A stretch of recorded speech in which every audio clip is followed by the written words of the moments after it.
नमस्कार मित्रों। अब आज के इस वीडियो के अंदर हम जो नेट का जून 2025 का जो पेपर था, पेपर नंबर पर एक जनरल पेपर का जो भाग 2 है, उस 2 को आज हम यहाँ पर सॉल्यूशन करेंगे। उसका जो प्रश्न संख्या 23 है, उससे हम इसको सॉल्यूशन करना शुरू करेंगे। इससे पहले इसका भाग 1 जिसमें 1 से 22 प्रश्नों का सॉल्यूशन पूरा विस्तार से विश्लेषण से किया गया, सभी प्रश्नों का सॉल्यूशन किया गया है, चाहे वो मैथमेटिक हो अन्य हो। तो उनको आपने नहीं देखा तो चैनल पर जाकर देख ले। इसका मैं जो लिंक है वो एंड स्क्रीन पे भी लगा दूंगा, तो वहां से भी आप इसको देख पाओगे।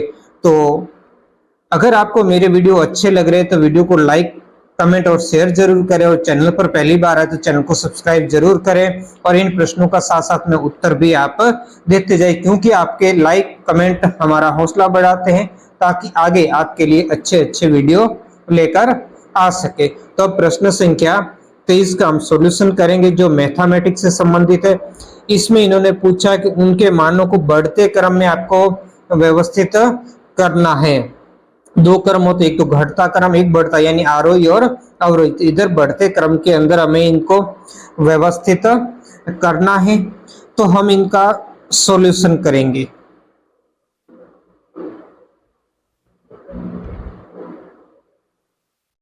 तो जैसे इसका ऑप्शन संख्या ए, तो यहां पर क्या है, घातांक लगी है, तो 16 की घातांक है, तो इसमें हम क्या करेंगे, यहाँ 4 है तो यहाँ भी 4 कर देंगे, तो 4 की घातांक 2 हो गई, तो कितना हो गया, 16 हो जाएगा, यानी इसका वर्ग। तो यहाँ 0.32 है, और इंटू यहाँ पर हम क्या करेंगे, 4 की घातांक 0.36 है। अब ध्यान देना, दोनों के चर का मान 4 समान आ चुका है, तो फिर उस घातांकों को इसके रूल्स के हिसाब से जोड़ लेंगे। यह घातांक 2 है, बाहर इस ब्रैकेट को खोलेंगे तो मल्टीप्लाई हो जाएगा, तो 4 की यहाँ पर घातांक हो जाएगी 0.64 इंटू यहाँ पर 4 की घातांक हो जाएगी 0.36, जो एज इट थी। जब इसका आधार समान है, और इसका फॉर्मूला होता है जब आधार समान तो उसकी घातांकें जुड़ जाती है, जो मल्टीप्लाई का अंदर होती है गुणा के रूप में, या दोनों के बीच में गुणा का चिन्ह है। तो यहाँ पर 0.64 प्लस 0.36, तो इन दोनों को जोड़ेंगे तो ये कितना हो जाएगा, 1.00, यानी 4 की घात 1, तो 4 की घात 1 होगी, इसका मान आ जाएगा 4। तो इसका ध्यान रखना, ऑप्शन संख्या जो ए है उसका मान होगा 4। फिर हम ऐसे ही हल करेंगे, यहाँ ऑप्शन 1 का मान आ गया 4।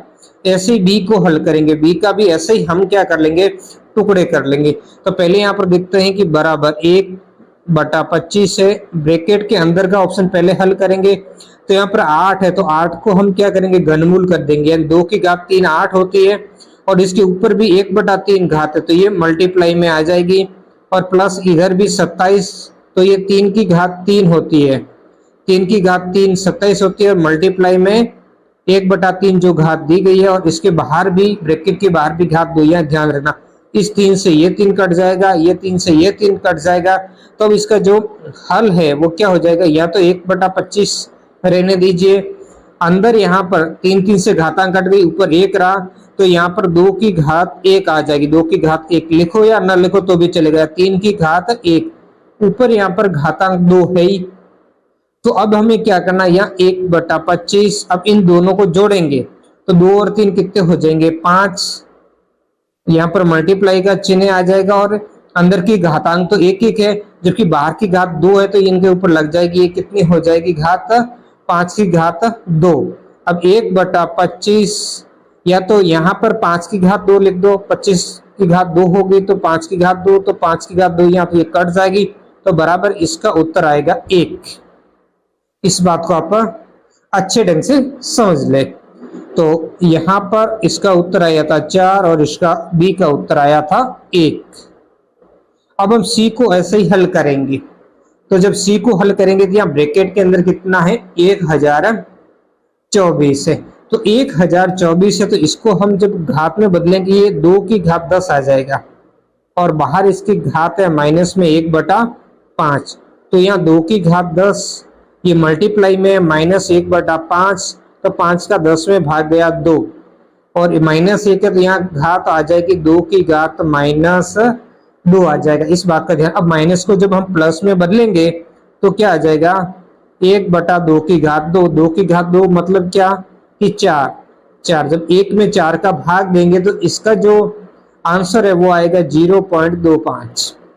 10 में 4 का भाग गया 2 बार और फिर शेष 2 रहे तो उसमें 5 बार चला गया, यानी फिर 0 उतारा 20 हो गए, ये आ गया इसका 0.25। तो फिर से मान लिखना पड़ेगा,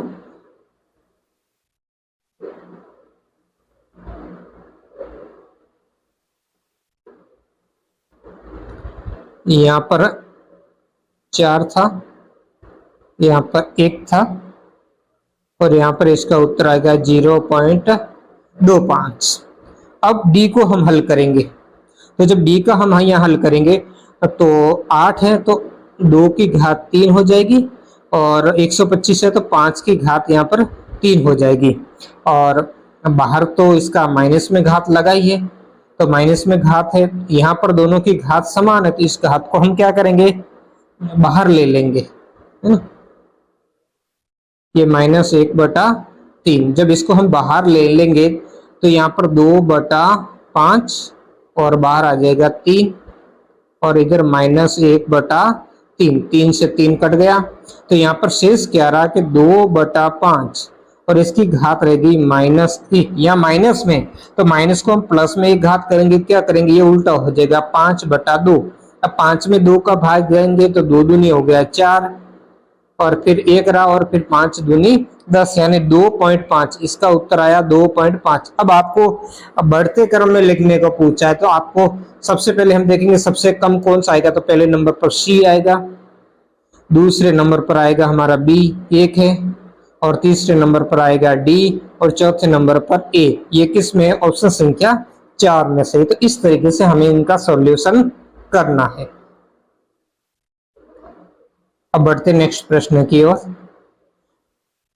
कुछ भी आपको डाउट लगे, समझ में नहीं आता तो आप कमेंट बॉक्स में जरूर लिखें और साथ साथ में प्रश्नों के उत्तर भी देते जाए। अब हम प्रश्न संख्या 24 का सॉल्यूशन करेंगे। मैथमेटिक्स के कोई उतने हार्ड प्रश्न नहीं है, रीजनिंग के काफी अच्छे प्रश्न हैं। अब यहाँ पर पूछा है कि इन्होंने 3 क्रमिक छूटें, एक तो 20% है, दूसरी 25%, तीसरी 20, तो किसी एकल छूट के 65% के बराबर। अब हम क्या करना है, एकल का पूछा तो इसमें से एक माइनस, इसका फॉर्मूला होता है लेकिन फॉर्मूले में हम नहीं जाएंगे।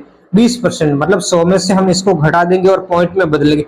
100 में से 20 को घटाएंगे कितना होगा, 80 रह गया और 80 में 100 का भाग देंगे कितना आ गया, 0.8 आ गया।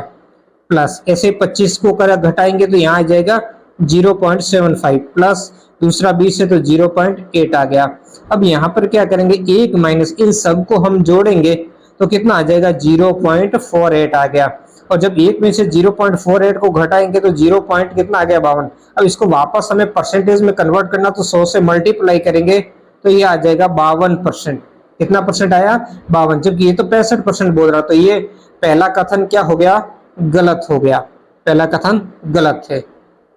जबकि दूसरा कथन क्या है, 743 का घनमूल बोल रहा है। तो हम यहाँ पर 743 का जो घनमूल निकालेंगे तो वो घनमूल आपको आएगा 9.05। फिर इन्होंने मल्टीप्लाई बोला 196, तो 196 का वर्गमूल है तो 196 का वर्गमूल होता है 14। अब दोनों को मल्टीप्लाई करेंगे तो ये आएगा 126.7, जबकि ये प्रश्न क्या करता है, ये 98 के बराबर होना चाहिए, तो ये भी इसके बराबर नहीं, इसलिए गलत होगा। फिर सी कह रहा है मिनट की सुई द्वारा 160 डिग्री का घूर्णन और घंटे की सुई द्वारा 30 डिग्री में घूर्णन में परिणत होता है कि नहीं। अब देखो ध्यान रखना, मिनट की सुई, घड़ी हमेशा वर्ताकार होती है, मिनट की सुई पूरा एक चक्कर लगाती है तो वो 360 डिग्री घूमती है और 360 डिग्री घूमने में वो 60 मिनट का समय लेती। तो यहाँ तो 180 डिग्री है तो 180 डिग्री में वो कितना मिनट का समय लेगी, 30 मिनट का उसने समय लिया। घंटे की सुई 360 डिग्री का एक चक्र पूरा करती है, एक चक्र पूरा करती है, 1 घंटे के अंदर 360 डिग्री घूमती है।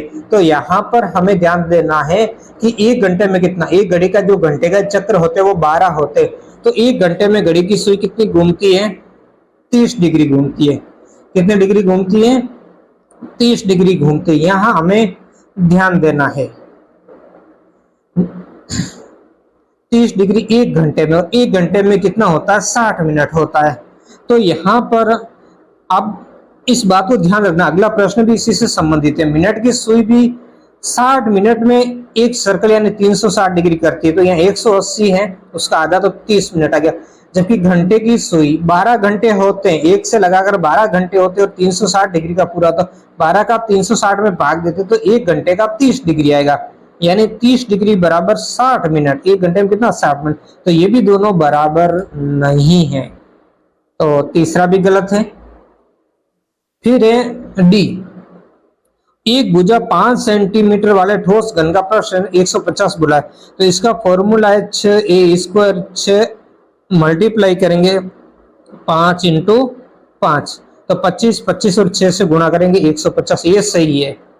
तो अब देखो केवल डी सही है, बाकी ए बी सी तीनों ही गलत है, जबकि ऐसा ऑप्शन इसमें नहीं है, इसलिए एनटीए नेट ने इस प्रश्न को ड्रॉप कर दिया है। यानी इस प्रश्न में जो ऑप्शन दिया गया था उसमें किसी भी ऑप्शन में केवल डी नहीं है, जबकि इसने सत्य कथन की बात की। हमेशा प्रश्न जब भी हल करो उस पर ध्यान देना है सत्य कथन के बारे में पूछा है या फिर असत्य कथन के बारे में, क्योंकि आगे प्रश्न काफी ऐसे आएंगे जिसमें असत्य कथन के बारे में पूछा गया। नेक्स्ट प्रश्न की तरफ हम आगे बढ़ेंगे। यहां पर क्या करना? सुमेलित करना है। ये भी मैथमेटिक बिल्कुल इजी प्रश्न है, मैथमेटिक और रीजनिंग वाले। इसमें जिन भी विद्यार्थियों ने थोड़ा सा पढ़ा होगा मैथमेटिक, उन्होंने अच्छे से ये पेपर किया होगा।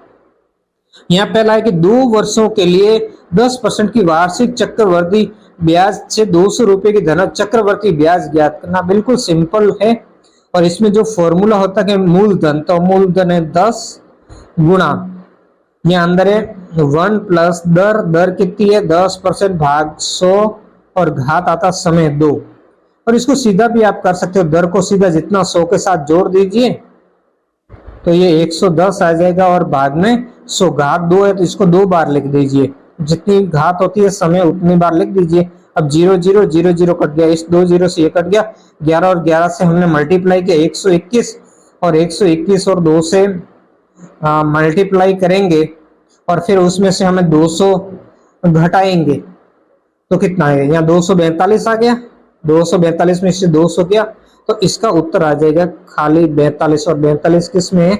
4 नंबर ऑप्शन में। और इस एक से ही आपका सही हो जाएगा। बाकी देखो ए में ही 4 है, बाकी मैं आपको हल करके बता दूंगा, लेकिन एक ऑप्शन से आपका ये प्रश्न सही हो रहा है। फिर दूसरा बी है, जब 20 मिनट की सुई 90 डिग्री घूमती है, वही जो ऊपर आया था घड़ी, ये जब मिनट की सुई 90 डिग्री घूमती है, अभी हमें पता देना है कि 360 डिग्री में 60 मिनट होते हैं, 180 डिग्री में 30 मिनट होते हैं, तो जब 90 डिग्री ये घूमेगी तो 90 डिग्री बराबर ये 15 मिनट हो गया। मिनट की सुई का बोला है, घंटे की सुई की अलग बात है। तो घंटे की सुई द्वारा तय किया गया कोण की बात करें कि इस समय तक घंटे की सुई है वो कितनी घूमेगी, तो हमें पता है कि हमने ऊपर भी देखा कि घंटे की सुई 60 मिनट में 30 डिग्री घूमती है। 60 मिनट में कितने डिग्री घूमती है? 30 डिग्री। अब इस 15 मिनट का 60 में भाग देंगे 4 बार, तो 4 का इन दोनों में भाग दें, इसमें भी भाग देंगे 30 में, तो इसका आ जाएगा, ये आएगा 7.5, यानी 2 का होगा, बी का होगा 2 सही, इसका मिलान हो जाएगा।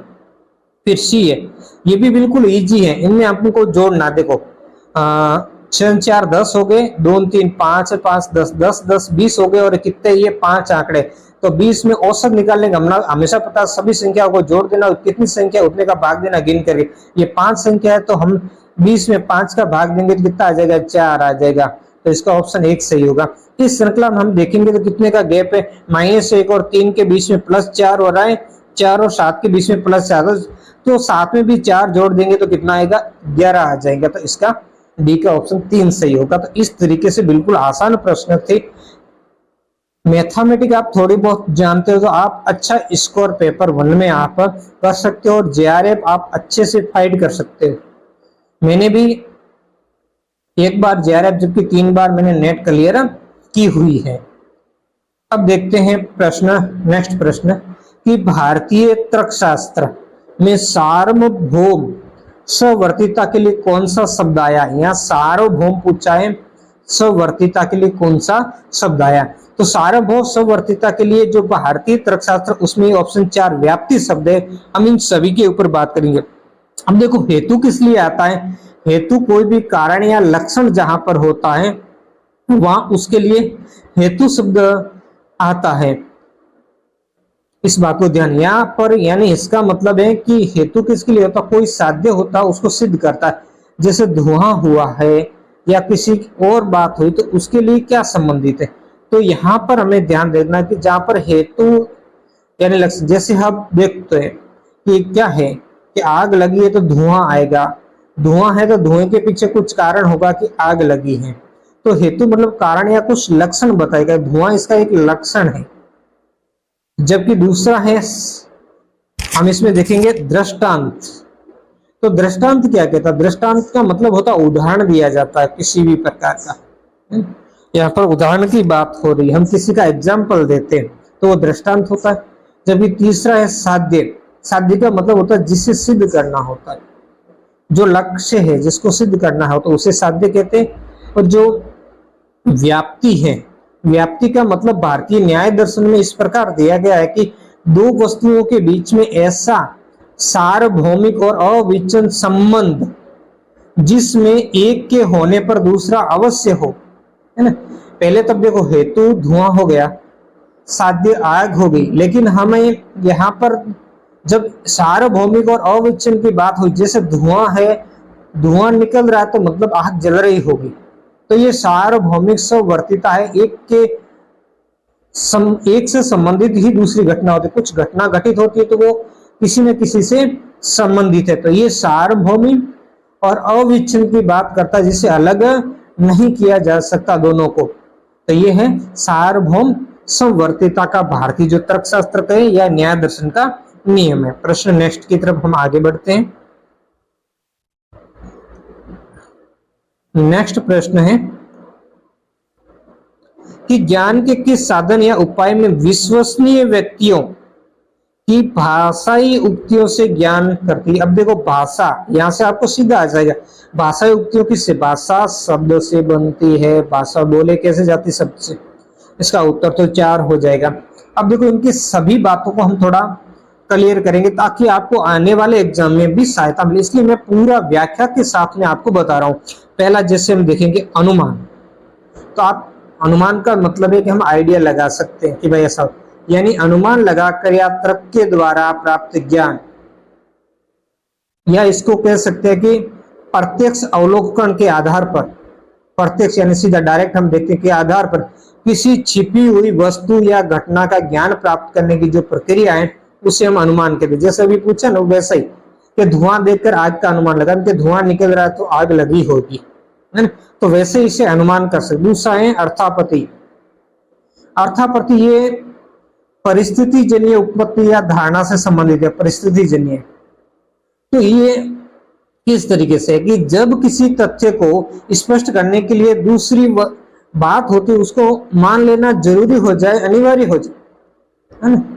एक घटना जो घटित हो रही है तो उसके लिए उससे संबंधित जो घटना है दूसरी, वो बात मान लेनी पड़ती है। तो उसके लिए हमें क्या होता है, ये अर्थापत्ति शब्द आता है। फिर ये प्रत्यक्ष, डायरेक्ट। प्रत्यक्ष का मतलब क्या होता है? सीधा डायरेक्ट, मतलब इंद्रियों के द्वारा प्राप्त ज्ञान। हमारी इंद्रियां हैं 5, आंख, नाक, कान, जीभ और त्वचा, ये 5 इंद्रियों और इसके अलावा मन के माध्यम से, जो इन सब के माध्यम से सीधा जो ज्ञान हमें मिलता है उसे प्रत्यक्ष कहते हैं। अब आता शब्द की बात। शब्द वो होता है जो जिसमें विश्वसनीय व्यक्ति या फिर वेदों के वचनों से प्राप्त ज्ञान, या ऐसा कह सकते हैं विश्वसनीय, अनुभवी या आप्त पुरुष, या कह सकते हैं प्रमाणिक व्यक्ति, या इसमें कह सकते विद्वान जो जानता हो, तो उनसे जो ज्ञान मिला, ये ज्ञान भले मौखिक हो या लिखित, वो शब्द होता है। तो समझ गए होंगे आशा करता हूं कि।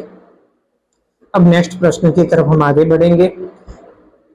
नेक्स्ट प्रश्न है कि सादृश्य तर्क रचना के चरणों को सही क्रम में आपको व्यवस्थित करना है। सही क्रम में आपको व्यवस्थित करना है, यहां पर आपको ध्यान देना है। सादृश्य का मतलब एक जैसा है, तर्क दिखते, तो हमें क्या करना है, यहां पर हम देखेंगे कि लक्षित प्रकरण की पहचान करना है, फिर है दूसरा है सादृश्यता के संदर्भ का मूल्यांकन करना, साझा अभिलक्षण की स्थापना करना, सादृश्यता निष्कर्षित करना या निकालना, या ज्ञात प्रकरण की पहचान करना।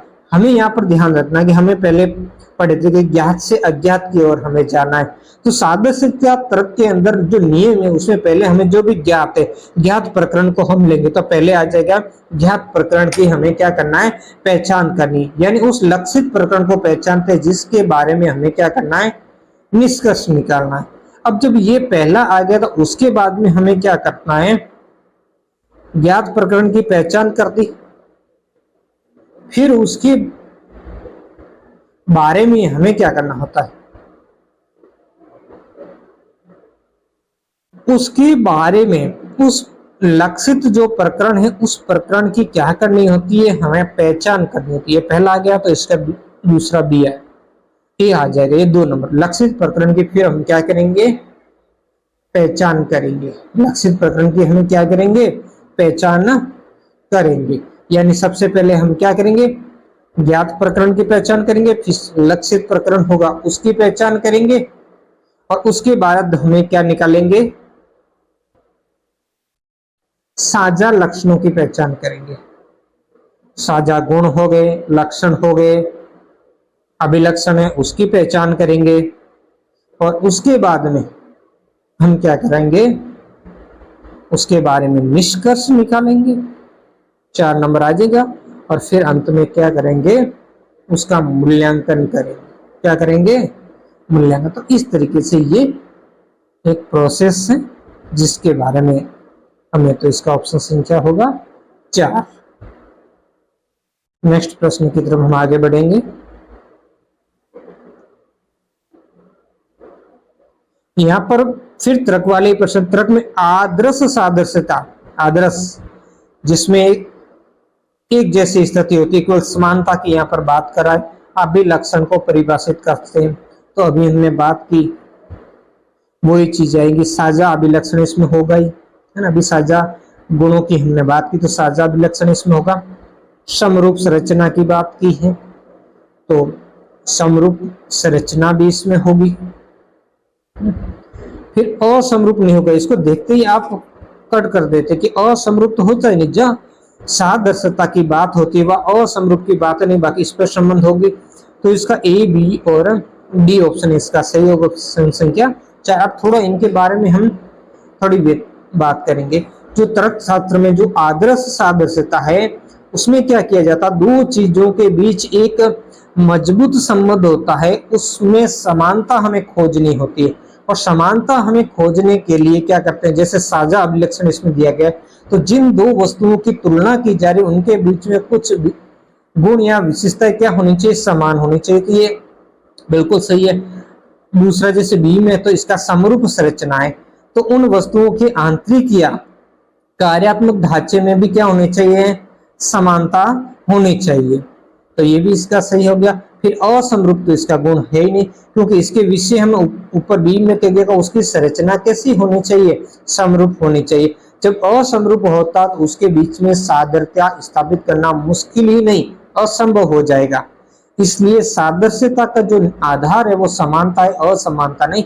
ये पढ़ते आप इसको एक को डिलीट कर दे, आपका ऑप्शन हो जाता। फिर इस पर संबंधित बी है, तो हम देखते हैं कि जो तुलना की जाने वाली वस्तुओं के बीच के घटकों के संबंध क्या होने चाहिए, स्पष्ट होने चाहिए और तार्किक होने चाहिए। जब इसके संबंध स्पष्ट और तार्किक होंगे दो वस्तुओं या घटकों के बीच, तभी तो हम विश्वसनीय निष्कर्ष प्राप्त कर पाएंगे। तो इस तरीके से इसका ऑप्शन संख्या 4 होगा। नेक्स्ट प्रश्न, सुमेलित करने वाला। इसमें नेट के एग्जाम में काफी सारे प्रश्न जो हैं वो सुमेलित करने वाले पूछे जाते हैं। तो यहाँ पर हमें देखना है कि निरुपाधिक न्याय वाक्य की आकृति, ये काफी थोड़ा डिफिकल्ट प्रश्न है, तो इस प्रश्न को भी सॉल्यूशन करना। देखो हमेशा होता है एग्जाम के अंदर, कुछ प्रश्न अच्छे भी आते हैं, काफी सारे अभी तक इजी प्रश्न ही आए, ये पहला इतना डिफिकल्ट जो प्रश्न आया, तो कुछ प्रश्न का स्तर उस स्तर का बनाया जाता है ताकि सभी प्रकार की जो लेवल है वो इसका बना रहे। इसमें निरुपाधिक न्याय वाक्य की आकृति दी गई है, प्रथम द्वितीय तृतीय चतुर्थ, और दूसरी तरफ उसकी संरचना दी गई है, उस संरचना का आपको मिलान करना। अब देखो निरुक्त बाकी न्याय वाक्य में क्या करता है, जो आकृति होती है प्रथम द्वितीय जो भी ये आकृतियां दिया गई, आकृति इस बात पर निर्भर करती है कि जो मध्य पद होता है जिसको एम के द्वारा किया जाता है, आधार वाक्य जिसको पी के द्वारा यहाँ अंकित किया गया है कहाँ पर स्थित है, और जो पी यहाँ पर साध्य पद होता है, और एस पक्ष पद होता है जिसको सब्जेक्ट कहते हैं, और एम मध्य पद जिसको हम मिडिल टर्म भी कह सकते हैं। तो इसकी संरचना किस प्रकार की होगी, जो जैसे ये प्रथम है तो प्रथम आकृति में क्या होता है, एम पहले आधार वाक्य में क्या होता है, उद्देश्य। एम पहले आधार वाक्य में उद्देश्य के स्थान पर दूसरे आधार वाक्य में क्या होता है, विधेय होता है।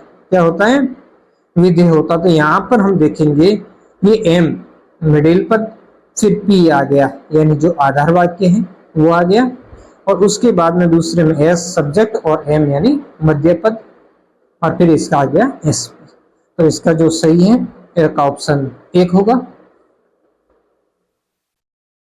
द्वितीय आकृति में हम देखते हैं, तो द्वितीय आकृति में इसमें क्या, एम दोनों आधार वाक्यों में विधेय, विधेय भी इसको कहते हैं, जो अभी अपने आधार वाक्य कहा, विधेय का साध्य पद इसको कहा, कि स्थान विधेय के स्थान पर होता है, और इसकी संरचना ये होती है जो बी में है ना, पी एम एस एम और एस पी होती है। जबकि तृतीय आकृति इसमें एम यानी जो मध्य पद है दोनों आधार वाक्यों में उद्देश्य के स्थान पर होता है। कहां पर होता है, उद्देश्य के। तो इसका ये 3 सही होगा, यहाँ एम दोनों में उद्देश्य के स्थान पर है, और इसकी संरचना ये जो दी गई है वो होगी चतुर्थ। चतुर्थ का तो 4 ये होना ही है। तो इसमें क्या था, एम पहले आधार वाक्य में विधेय या साध्य के स्थान पर होता है। यहाँ पर देखो एम है, दूसरे स्थान में विधेय या साध्य के स्थान पर है, और दूसरे आधार वाक्य में उद्देश्य यानी सब्जेक्ट के स्थान पर होता है। यहाँ सब्जेक्ट बाकी में आगे होता, तो यहाँ एम यानी मध्य पद सब्जेक्ट के स्थान पर है। तो इस तरीके से ये प्रश्न का सॉल्यूशन है। नेक्स्ट प्रश्न है,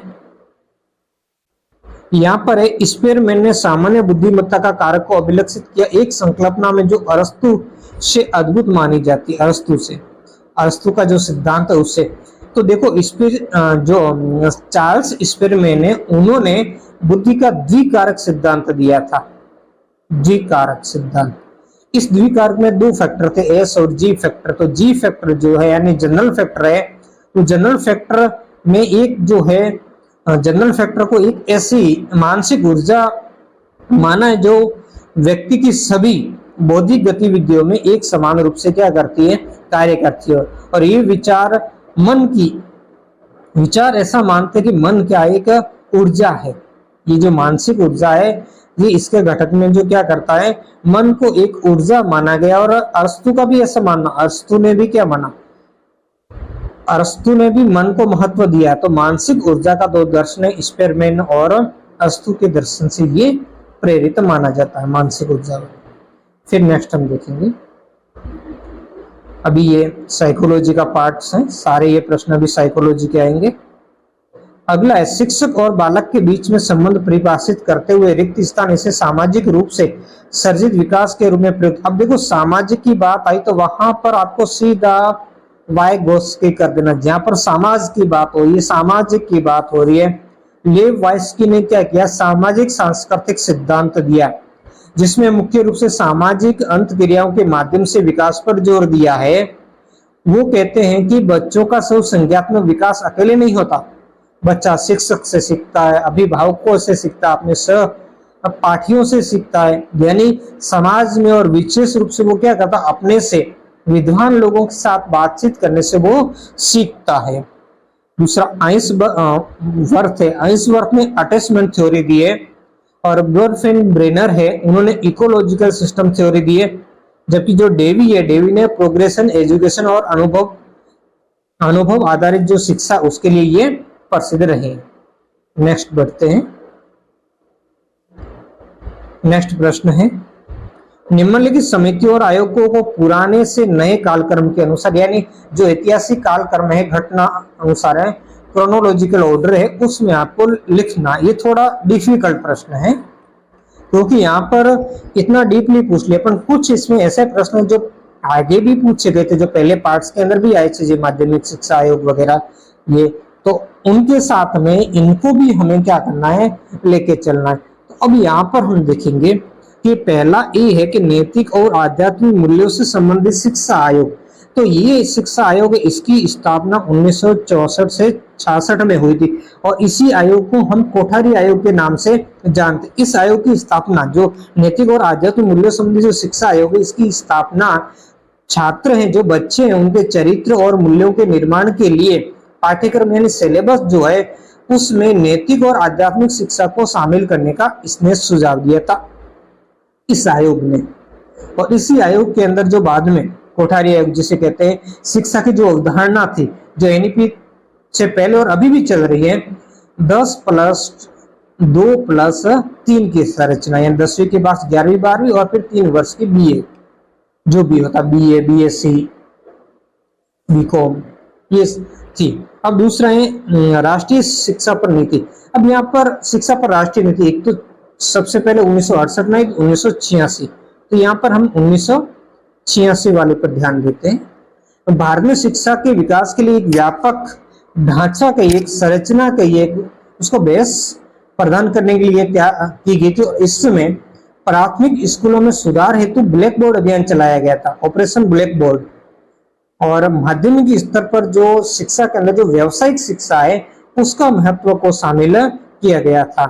फिर है तीसरा सी, धार्मिक और नैतिक अनुदेशन समिति। तो इसकी स्थापना 1959 ईस्वी के अंदर हुई थी। इसमें धार्मिक और नैतिक जो विषय है उसको शामिल करने के लिए इसको किया गया था और ये इसको श्री प्रकाश समिति के नाम से भी जाना जाता। और माध्यमिक शिक्षा आयोग, इसकी स्थापना 1952-53 में की गई थी और इसके अध्यक्ष डॉक्टर ए लक्ष्मण स्वामी मुद्दालियर, इनकी अध्यक्षता में की गई थी। इसका हेतु था माध्यमिक शिक्षा में सुधार करना और आधुनिकीकरण करना, माध्यमिक शिक्षा में सुधार और उसका आधुनिकीकरण करना। और इसी माध्यमिक शिक्षा आयोग ने त्रिभाषा सूत्र की क्या की थी, शुरुआत की थी। तो इस तरीके से ये क्रमबद्ध। हाँ, एक हमारा छूट गया ना, बी वाला, भावनात्मक एकीकरण संबंधी समिति। तो भावनात्मक एकीकरण जो संबंधी समिति है वो है 1961 में इसकी स्थापना की गई। इसे डॉक्टर संपूर्णानंद समिति भी कहते हैं। इस समिति की स्थापना का उद्देश्य छात्रों के जो बीच में भावनात्मक एकीकरण और राष्ट्रीय एकता की भावना के विकास को बढ़ावा देना था। अब देखिए इसकी जब हम अब इसको क्रोनोलॉजिकल ऑर्डर में बैठाएंगे तो कौन सा आ जाएगा, सबसे पहले यहाँ पर ई आएगा 52-53, तो यहाँ पर 4 में और 2 में ई है। फिर दूसरे नंबर पर कौन सा आएगा, 1959, तो 1959 सी में, तो हाँ सी यहाँ है, 2 में भी है। फिर तीसरे नंबर पर कौन सा आ जाएगा, 61, तो 61 किस में है कि ऑप्शन संख्या डी, तो डी यहाँ है, इसमें नहीं, तो ऑप्शन 2 से होगा ई, सी, डी, ए और बी। अब नेक्स्ट आगे बढ़ते हैं। कैसा लग रहा है वीडियो, कमेंट बॉक्स में जरूर बताएं, क्योंकि आपके जो कमेंट्स है वो ही हमें मोटिवेशन करते हैं और ऐसे वीडियो आपके लिए और भी ज्यादा आगे लेकर आए। और अगले वीडियो के अंदर जो इतिहास वाला पार्ट है उसके 100 प्रश्न है, उनका भी ऐसे पूर्ण व्याख्या के साथ में आपको सॉल्यूशन मिलेगा। अब देखो, अभी तक सत्य सत्य की बात, यहाँ ध्यान रखना, ये असत्य की बात बची कि असत्य कथन का आपको चयन करना है। तो यहाँ पर पूछा है कि फ्लांडर्स प्रणाली में अंतःक्रिया विश्लेषण की 10 श्रेणियां है। कितनी श्रेणियों की बात, तो जो नेड फ्लेंडर है उनके द्वारा विकसित फ्लेंडर इंटरटेक्शन एनालिसिस सिस्टम में कक्षा की बातचीत को 10 श्रेणियों में विभाजित किया गया या बांटा गया। तो बिल्कुल ये तो सही है कथन। फिर है दूसरा, शिक्षण व्यवहार में ग्रामाणु यानी मोलर है और आणविक मोलिक्यूलर नहीं है। तो ये कथन क्या हो जाएगा, गलत हो जाएगा, असत्य, क्योंकि शिक्षण व्यवहार कैसा है, आणविक है, मोलिक्यूलर है। मतलब क्या है कि जो शिक्षण के अंदर जो व्यवहार है वो छोटे छोटे विशिष्ट व्यवहारों के रूप में देखा जाता है, तो आणविक होगा। वो कैसा होगा? आणविक। अणु भी क्या है? छोटे छोटे होते तो मिलकर बनते, तो वैसे ये शिक्षण व्यवहार है वो आणविक टाइप का है, तो ये गलत हो गया। तीसरा है शिक्षण व्यवहार में प्रभाव बालक और शिक्षक दोनों पर लक्षित होता, तो बिल्कुल सही है। बालक का व्यवहार शिक्षक को प्रभावित करता है और शिक्षक का व्यवहार तो बालक को प्रभावित करता ही है, क्योंकि शिक्षण एक जो है वो अंत क्रियात्मक प्रक्रिया है, जिसमें शिक्षक का व्यवहार छात्र को और छात्र की जो प्रतिक्रिया रिस्पॉन्स है वो शिक्षक को प्रभावित करती है। बी, शिक्षण व्यवहार मानव व्यवहार के किसी भी रूप, ये भी इजी प्रश्न था ये, देखो आप किसी भी रूप नहीं की बात, तो ये गलत ही है ना? तो होता है क्योंकि शिक्षण व्यवहार मानव व्यवहार का ही एक भाग है, उसका ही एक प्रकार है जिसे समझा या उसमें सुधार किया जा सकता है। तो इसका जो ऑप्शन संख्या है वो 3 सही, क्योंकि गलती पूछा तो बी और डी इसमें क्या है? गलत है। अगर आपको डी पता तो ये ऑप्शन 1 में ही था, 3 में, तो ये आपका क्लियर होता। अब नेक्स्ट आगे बढ़ते हैं। यहां पर फिर से सुमेलित करने वाला प्रश्न आया है, साइकोलॉजी से ही संबंधित है। तो यहां पर पूछा है दूरचिंता न्यूनीकरण का सिद्धांत। तो जो दूरचिंता न्यूनीकरण का सिद्धांत है वो रिन और वोल्पे ने दिया है। किसने दिया है? रिन और वोल्पे ने। इसमें जोसेफ वोल्पे ने क्रमबद्ध बीज संवेदीकरण का विकास किया, जो दूरचिंता को कम करने की एक प्रमुख विधि है। फिर है बी, दृढ़ाग्रही प्रशिक्षण। तो दृढ़ाग्रही प्रशिक्षण है ये वोल्पे और लाजारस ने दिया था। इसमें क्या है? इसमें व्यक्तियों को अपनी भावनाओं को प्रभावी ढंग से और आत्मविश्वास के साथ व्यक्त करने में मदद करता है ये, इसलिए दृढ़ाग्रही इसको प्रशिक्षण कहा गया। फिर तीसरा है प्रत्यक्ष प्रशिक्षण, ये है लुम्स और लेन। इसमें शिक्षण और प्रशिक्षण की जो विधियों हैं उसमें विधियों में क्या है? प्रत्यक्ष अनुसरण और प्रदर्शन पर कार्य किया गया है। फिर एक कर्मित अनुदेशन, तो ये है बीएफ स्किनर का है। कार्य कर्मित अनुदेशन बीएफ स्किनर है, जिसमें इसका जो ऑपरेंट कंडीशनिंग सिद्धांत है वो इसका आधार है। बीएफ स्किनर द्वारा दिया गया ऑपरेंट कंडीशनिंग सिद्धांत, जिसमें जटिल विषयों को छोटे छोटे तार्किक चरणों में क्या किया जाता है? विभाजित किया जाता है। नेक्स्ट 36 है प्रश्न संख्या, निम्नलिखित में से कौन सी कंप्यूटर की एक विशेषण है? अब कंप्यूटर वाले प्रश्न आ गए। पहला है ये एक रूपता से मुक्त है, तो हम जानते हैं बिल्कुल ये सही कथन है कि कंप्यूटर क्या है? एक रूपता से मुक्त है। कंप्यूटर एक ही कार्य को बार बार बिना थके या उबे कर सकता है, इसलिए ये सही है। दूसरा है ये अत्यधिक बहुमुखी है, ये भी सही है, क्योंकि कंप्यूटर है वो अत्यधिक बहुमुखी है। यानी बहुमुखी का मतलब क्या है? कंप्यूटर एक साथ अलग अलग प्रकार के कार्य कर सकता है, जैसे टाइपिंग कर सकता है, गाने सुन सकते हैं, उससे गणना कर सकते हैं। फिर उसके पास समय की बुद्धिमत्ता नहीं, ये गलत है। इजी प्रश्न था, कोई हार्ड नहीं, या नहीं पूछा है ना, या नहीं पूछा प्रश्न, तो ये इसका ऑप्शन संख्या उत्तर तो 3 होगा सही। इसके पास संवेग की बुद्धिमत्ता नहीं होती, कंप्यूटर खुद सोच या विचार नहीं सकता, इसके पास दिमाग नहीं होता, ये केवल क्या करता है? मनुष्य द्वारा दिए गए निर्देशों का क्या करता? पालन करता। चौथा ये भावनाओं से रहित होता, तो बिल्कुल सही है। कंप्यूटर कोई मानव तो है नहीं जो इसमें भावना, ये मशीन है, तो इसमें कोई भावनाएं, स्वाद या अनुभव नहीं होते। नेक्स्ट हम देखेंगे कि एमएस डॉस का पूरा नाम यहां पूछा है, तो एमएस डॉस का पूरा पहला ही ऑप्शन सही है, माइक्रोसॉफ्ट डिस्क ऑपरेटिंग सिस्टम।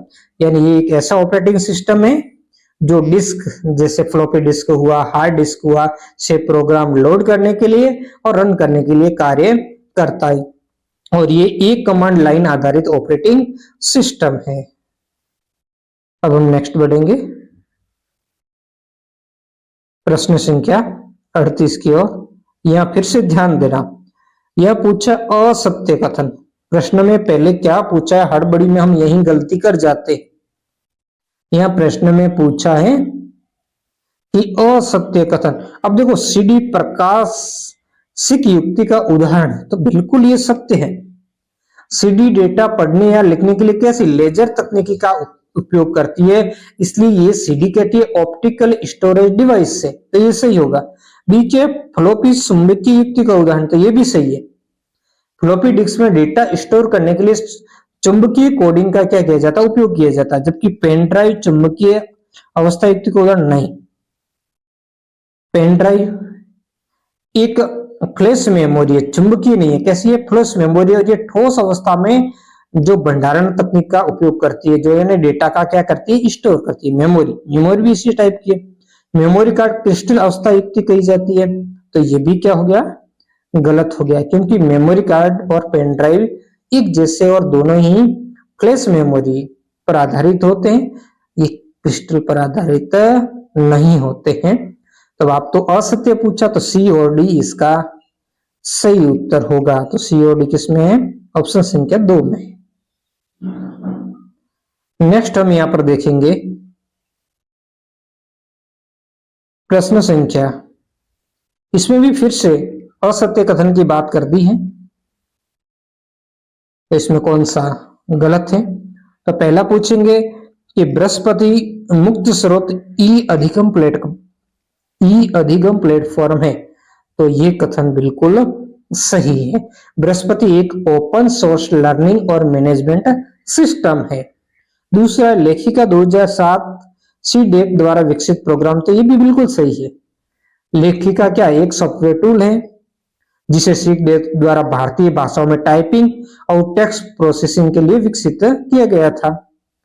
तीसरा देखते, ज्ञान दक्षिणा एफएम रेडियो चैनलों का समूह नहीं, ये ज्ञान दक्षिणा नहीं, ये ज्ञान वाणी है, जो एफएम रेडियो शिक्षा जगत में ज्ञान वाणी के रूप में प्रसिद्ध है, तो ये ज्ञान दक्षिणा नाम का कोई रेडियो चैनलों का समूह नहीं है, तो गलत है। फिर है डी, ये है सक्षत पोर्टल 2014 में शुरू किया गया, तो ये भी गलत है। क्यों गलत है? क्योंकि जो सक्षत पोर्टल है उसको मानव संसाधन विकास मंत्रालय, जिसको अब शिक्षा मंत्रालय के नाम से जाना जाता है, उसने इसको 2006 में लॉन्च किया था, शुरू किया था। फिर देखो यहाँ श्रुति दृष्टि श्रवण आधारित महिलाओं के सशक्तिकरण के लिए विकसित किया गया, तो ये भी गलत है, क्योंकि इसे श्रुति दृष्टि को सीडेक ने विकसित किया था और इसने विशेष रूप से विकलांग व्यक्तियों और विकलांग व्यक्तियों में विशेष करके दृष्टिबाधित जो लोग हैं उनके लिए विकसित किया गया था। तो उसका अब पूछा असत्य कथन कौन सा, तो सी डी और ई, सी डी और ई किसमें? ऑप्शन संख्या 2 में। अब नेक्स्ट आगे बढ़ेंगे, फिर से यही कंप्यूटर से संबंधित प्रश्न है और इस बार आपको सुमेलित करना है। तो प्रश्न संख्या 40 ये है, इसमें है एक तरफ आउटपुट युक्ति है, दूसरी तरफ प्रकार्य है, इधर है सीआरटी मॉनिटर और इधर देखो। अब सीआरटी मॉनिटर क्या है, इसका ऑप्शन होगा सही 4। ये एक तस्वीर प्रिंट करने के लिए इलेक्ट्रॉन पुंज का प्रयोग करता है। इसका उपयोग करता है, यानी चित्र बनाने के लिए सीआरटी मॉनिटर इलेक्ट्रॉन पुंज का उपयोग करता है। दूसरा भी है समतल या फ्लैट लेवल मॉनिटर, तो ये क्या करता है, समतल और फ्लैट लेवल मॉनिटर होता है, ये मुख्य रूप से क्या है, एलसीडी या एलईडी तकनीकी का उपयोग करता है। तो यहाँ एलसीडी स्क्रीन प्रयोग करता है आउटपुट दर्शाने के लिए, तो इसका ऑप्शन 1 सही होगा। यानी ये दोनों समतल या फ्लैट, समतल यानी फ्लैट या पैनल मॉनिटर होते हैं, वो आउटपुट दर्शाने के लिए एलसीडी या एलईडी जो होती है तकनीकी उसका उपयोग करते हैं, तो यहाँ पर 1 सही होगा। फिर प्रिंटर, तो यहाँ तो समझना है कि प्रिंटर क्या करता है, इसका 2 सही। ये पाठ दस्तावेज भौतिक रूप में रूपांतरित करते हैं, यानी हमें जेरॉक्स निकाल के देता है ना, तो ये डिजिटल दस्तावेज को कागज पर प्रिंट करके भौतिक स्वरूप में लाता। फिर है प्रोजेक्टर, अब तो इसका ये 3 ट्रांसमीटर के रूप में कार्य करता है। तो क्या करता, प्रोजेक्ट ट्रांसमीटर के रूप में कार्य, डेटा को एक बड़े पर्दे पर प्रदर्शित करने के लिए ट्रांसमीटर के रूप में काम करता है, जिससे प्रोजेक्ट के द्वारा हम दीवार पर या पर्दे पर हम वीडियो फोटो जो भी है हम देख सकते हैं। नेक्स्ट हम आगे बढ़ेंगे, प्रश्न संख्या 41। इसमें कि रासायनिक अभिकर्मों के कारण विरूपण दोष क्या है, कैसा दोष पूछा है, विरूपण यानी टेराटोजेनिक डिफेक्ट क्या है। अब यहाँ पर समझना सबसे पहले टेराटोनिक डिफेक्ट। इस शब्द का अर्थ, टेराटोनिक का अर्थ यानी विरूपण क्या होता है, इसका अर्थ है कारकों के ऐसे रसायनों, दवा या विकिरणों से जो गर्भावस्था के दौरान भ्रूण के विकास में बाधा करते हैं या जन्मजात क्या करते हैं, दोष का कारण बनते हैं। तो ये किसमें, ये ऑप्शन संख्या 4 में, रसायनोत्पत्ति भ्रूण उद्वासन के कारण जन्म विकार या दोष का कारण ये बनते। बाकी अब आप देखेंगे बाकी की जो ऑप्शन है ऊपर के, ये रसायनों के उद्वासन कारण अस्थि दोष की बात करता है, ये हीमोग्लोबिन की अपक्रिया की बात करता है, ये अस्थि मज्जा दोष की बात करता है, जो क्या है विशिष्ट अंगों के विकारों की बात कर रहा, इसलिए इनमें टेराटोजेनिक प्रभाव नहीं है, जबकि टेराटोजेनिक प्रभाव किसमें है, सिर्फ ऑप्शन 4 में। अब आगे बढ़ेंगे, नेक्स्ट प्रश्न है अंतःस्रावी विधारी रसायन। अब देखो विधारी रसायन क्या होते हैं, वैसे तो आपको नहीं भी आता तो जो बड़ा ऑप्शन है वो कर दिया करो, वैसे तो वो सही होता है हमेशा अधिकतर मामलों में, और इसमें भी ऐसे कि हार्मोन का उत्पादन उत्प्रेरित या अवरोधित करते हैं, है ना। तो क्या होते हैं ये, तो ये अंतःस्रावी जो विधारी रसायन वे बाहरी पदार्थ होते हैं जो शरीर के अंतःस्रावी तंत्र के सामान्य कार्य में क्या करते हैं, इंटरफेयर करते हैं, हस्तक्षेप करते हैं। ये रसायन क्या करते हैं, हार्मोन्स की नकल कर सकते हैं, प्राकृतिक हार्मोन के उत्पादन को बढ़ा सकते हैं या उनके उत्पादन को कम कर सकते हैं, रोक सकते हैं, या ये क्या करते हैं, हार्मोन के जो रिसेप्टर्स है उनसे जुड़कर शरीर को गलत संकेत भी दे सकते हैं। जबकि बाकी ये तीनों ऑप्शन है, ये जो इस प्रश्न के संदर्भ में जो भी अंतःस्रावी विधारी रसायनों की जो मुख्य परिभाषा या प्राथमिक कार्य उससे संबंधित नहीं है।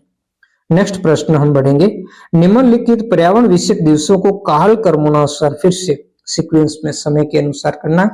तो यहाँ विश्व स्वास्थ्य दिवस है जो कि 7 अप्रैल को होता है, विश्व पर्यावरण दिवस अभी गया है 5 जून को है, और फिर है पृथ्वी दिवस 22 अप्रैल को है, विश्व ओजोन दिवस 16 सितंबर को। कई बार रिपीट ये प्रश्न हुआ है, तो इसका ऑप्शन संख्या सही होगा और ए, सी और बी, डी। नेक्स्ट हम आगे बढ़ेंगे, निम्नलिखित में से सत्य कथनों का चयन करना। इस बार कैसे कथन है, सत्य। इससे ऊपर के कुछ प्रश्नों में असत्य कथन की बात पूछी थी। अब यहाँ पर क्या, नदियां प्रवाह में जल जलीय पारसी तंत्र है, तो इसमें सत्य पूछा है, तो ये कथन बिल्कुल ही सत्य। सत्य कैसे कि जो देखो यहाँ ध्यान देना है कि नदियां क्या होती है, गतिशील होती है, नदियों में पानी बहता रहता है। अब ये नदियों किसका उदाहरण है, सरित जीवी जलीय पारिस्थितिक तंत्र का उदाहरण। नदियां हुई, धाराएं हुई, जिसमें क्या होता है, जल लगातार बढ़ता रहता है। सी में जो धाराएं है ना, अब देखो धारा ये बहते जल का उदाहरण, तो सी तो क्या कह रहा है, धारा स्थिर जलीय तंत्र के उदाहरण, तो ये तो गलत हो गया, क्योंकि धाराएं भी कैसी हैं, सरित जीवी हैं। तो बी में तालाब स्थिर जल से, तो तालाब बिल्कुल स्थिर जल रहता, तालाब में एक ही जगह। स्थिर जल का उदाहरण है जिसको सौरजीवी पारिस्थितिक तंत्र के नाम से जाना जाता है, उसका भाग है तालाब, जिसकी विशेषता क्या होती है, उसका जल स्थिर रहता है यानी ठहरा हुआ रहता है। अगला डी है डेल्टा, सारी यह जलीय पारिस्थितिक तंत्र, तो बिल्कुल सही है डेल्टा। डेल्टा कहाँ होता है, जहाँ नदियों और समुद्र के मिलन का बिंदु वहां होता है। यहाँ लवणीय और अलवणीय पानी दोनों मिक्स होकर के लवणीय बन जाता है, और जिसमें काफी जलीय पारिस्थितिक तंत्र से जुड़ा जाता है, कई प्रकार की वनस्पतियां और जीव इसमें पाए जाते हैं। तो ये सही है, तो इसमें सत्य कथन तो ए, बी और डी ऑप्शन होगा, तो ए, बी और डी इसमें है, ऑप्शन संख्या 3 में है, ए, बी और डी। नेक्स्ट बढ़ते हैं आगे, इसमें भी सुमेलित करना है, एक तरफ सतत विकास लक्ष्य एसटीडी है और दूसरी तरफ उसके प्रयोजन दिए गए जो कि संयुक्त राष्ट्र संघ द्वारा निर्धारित किए गए। जैसे पहला एसटीडी 7 है, तो एसटीडी 7 क्या, सभी के लिए सस्ती, विश्वसनीय, सतत और आधुनिक ऊर्जा की पहुंच को सुनिश्चित करता, तो ये किससे संबंधित होगा, वहनीय या किफायती ऊर्जा से। दूसरा एसटीडी 6, तो एसटीडी 6 से ये क्या कहता है, ये सभी के लिए पानी की बात करता, स्वच्छता की उपलब्धता की बात करता और सतत प्रबंधन सुनिश्चित करने की बात करता। तो ये ऑप्शन संख्या 1 से सही, स्वच्छ जल और स्वच्छता की ये बात करता है। फिर SDG 3 स्वस्थ जीवन सुनिश्चित करना और सभी उम्र के लोगों के लिए कल्याण को बढ़ावा, यानी क्या करता है, बेहतर स्वास्थ्य और देखभाल की ये बात करता है। और SDG 5 लैंगिक समानता से संबंधित है। इसके अंदर लैंगिक समानता हासिल करना और सभी महिलाओं और लड़कियों को सशक्त बनाने की बात कही गई है। ये थोड़ा ऐसे डिफिकल्ट याद है तो अच्छी बात है, नहीं तो डिफिकल्ट श्रेणी का एक क्वेश्चन है। अब देखो इंग्लिश का है, ये पैराग्राफ है, इस पैराग्राफ को अच्छे से पढ़ना है और इस पैराग्राफ को पढ़ करके ही आपको नीचे के प्रश्नों के आपको उत्तर देने हैं। तो देखो यहाँ प्रश्न संख्या 46 है, इसमें क्या, इट इज द, अब यहाँ पर खाली जगह, the influence the people more, मतलब ये पूछ रहा है कि लोगों को सबसे अधिक क्या प्रभावित करता है। तो गद्यांश को हम जब पढ़ते हैं, इस गद्यांश को, तो गद्यांश की ये पहली लाइन है, गद्यांश की पहली लाइन क्या, the reformer must now that was move people is the authentic life, कैसी ऑथेंटिक लाइफ की, नॉट मोर राइटिंग, राइटिंग मतलब लिखने का नहीं बात कर रहा है, ये किसकी बात कर रहा है, लोगों को प्रमाणिक जीवन जीने की बात करना, लेखन की बजाय कैसे बात कर रहा है, प्रमाणिक जीवन को ये क्या बता रहा है, सबसे अधिक प्रभावित करता है, यानी जो किसी का व्यक्तित्व है वो कितना उच्च है, उसका व्यक्तित्व ही क्या करता है, लोगों को प्रभावित करता है। तो यहाँ पर इसका ऑप्शन संख्या 4 होगा, ऑथेंटिक लाइफ, ऐसे ही हमें ढूंढना है। फिर नेक्स्ट बढ़ेंगे, इसी का एक प्रश्न है 47, in the content of the passage, जो गद्यांश दिया गया उसकी बात, ये reformer because effective as he has.